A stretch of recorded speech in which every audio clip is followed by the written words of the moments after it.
Olá, olá, vencedores em Cristo, tudo bem com vocês? Mais um questionamento que eu tive e busquei a solução, né? É bíblico impedir uma pessoa de se batizar só porque ela não é casada, mas vive uma união estável há bastante tempo? Eu tive essa dúvida ontem, né? Aí busquei a solução. Biblicamente não é correto, não existe nenhum texto bíblico que para se batizar tenha esse requisito, né? O que a Bíblia exige para o batismo? No Novo Testamento, o padrão é claro. Primeiro, fé em Cristo. Quem crê e for batizado será salvo. Marcos 16:16. 2. Arrependimento. Arrependei-vos e cada um de vós seja batizado. Atos 2:38. E nós temos também uns exemplos, né? O eunuco etíope foi imediatamente batizado por Filipe. Está em Atos 8:26 ao 39 a história, né? É muito legal essa história, né? Eu enfatizo aqui o versículo 36, e diz assim o versículo: Então o eunuco disse: Eis aqui a água, o que impede que eu seja batizado? Se tivesse algum requisito, Filipe falaria, né? Pois bem, a resposta de Filipe está no 37. Felipe respondeu: É lícito se você crê de todo o coração. Então ele disse: Creio que Jesus Cristo é o Filho de Deus. O segundo exemplo é Cornélio e sua casa, Atos 10, né? E eu ressalto aqui o versículo 47.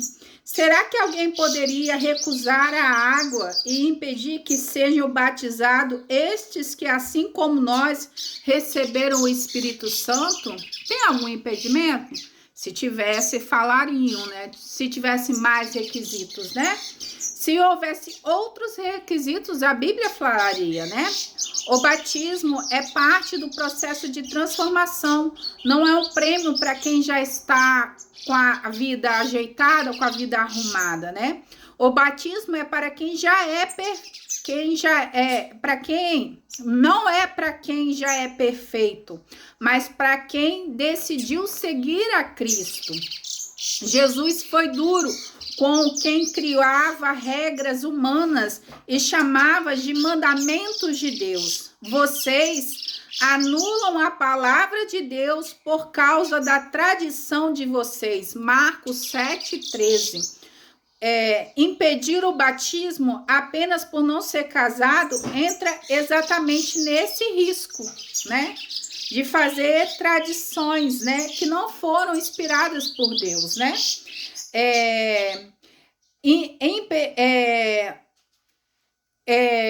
Tem que se olhar o contexto, né?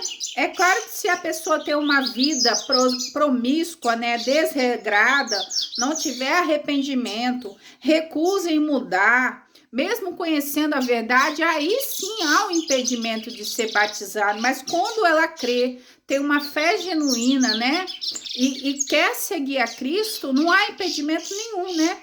As pessoas eram batizadas e depois ensinadas, né?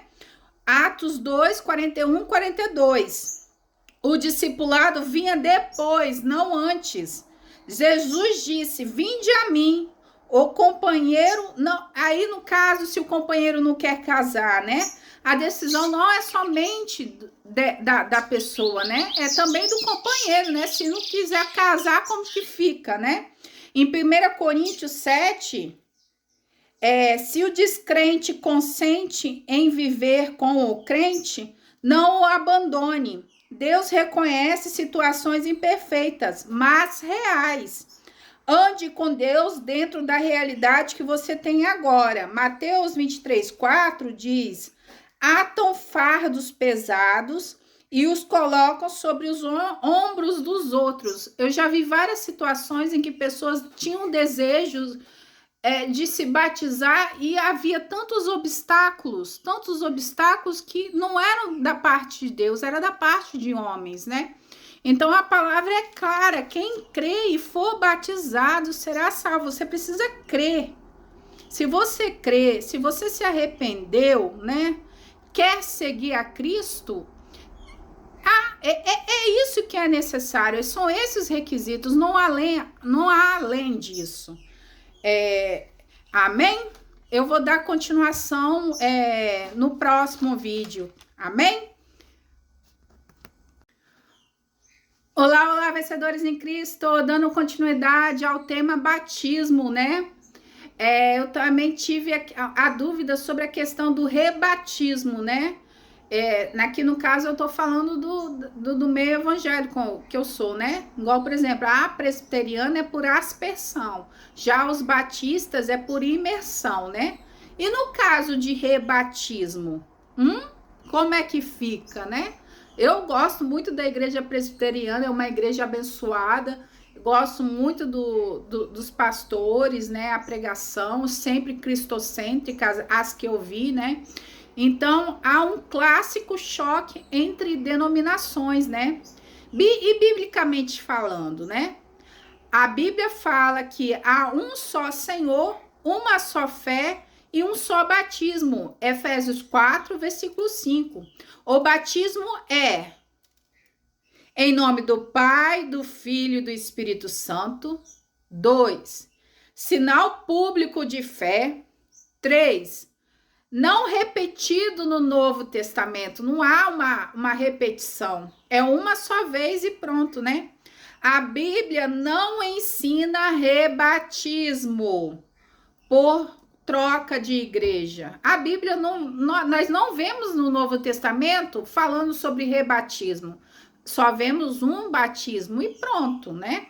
Rebatizar por convicção pessoal pode ser consciência, né? No caso, né, que também batizam criança, né? Você precisa crer, né? Então, no caso, eu fui batizada quando criança, agora eu quero ser batizada, tudo bem, eu querendo, né? Rebatizar achando que o primeiro não valeu é um problema teológico que mexe com 3 coisas centrais da fé. Quando é uma imposição, né? Quando você vai para outra denominação e fala, seu batismo não valeu, tem que rebatizar de novo. É muito esquisito, porque pensa bem, uma pessoa tem mais de 10 anos de vida cristã, já participa do corpo de Cristo, já participa da ceia e vai ter que voltar tudo atrás. É muito, muito estranho aos meus olhos, né? Então, aí cria-se um problema teológico, né? Que mexe com 3 coisas centrais da fé cristã. 1, o que é o batismo. 2, quem valida o batismo. 3, o que significa um só batismo, né? Quem dá validade ao batismo? É a primeira pergunta. Se o primeiro batismo foi em nome do Pai, do Filho e do Espírito Santo, dentro da fé cristã, com intenção sincera, então, teologicamente, quem validou foi Deus, não a denominação. Se alguém diz, não valeu porque não foi do meu jeito, isso desloca a autoridade de Deus para um modelo eclesiástico específico, e isso é sério, né? Um só batismo, Efésios 4, 5, né? Paulo diz, um só Senhor, uma só fé, um só batismo. A igreja histórica sempre entendeu isso como um evento único, não repetível, não depende de troca de igreja, né? Rebatizar porque mudou de igreja pode dar a ideia de que o primeiro não foi real, Deus não agiu ali, a graça estava incompleta, gerando uma instabilidade espiritual perigosa. E se esse também não valer? Gera essa dúvida também. O que realmente invalida um batismo para que haja um rebatismo, né? A teologia cristã clássica diria que um batismo é invalidado se não foi trinitário, né, em nome do Pai, do Filho e do Espírito Santo, né? Foi feito em uma seita não cristã, foi apenas um ritual simbólico sem fé alguma, né? O problema não é a água, a imersão ou a aspersão, né? É o significado interno. Se a pessoa rebatizar porque amadureceu na fé, entendeu que o primeiro foi infantil, né? Sem consciência, né?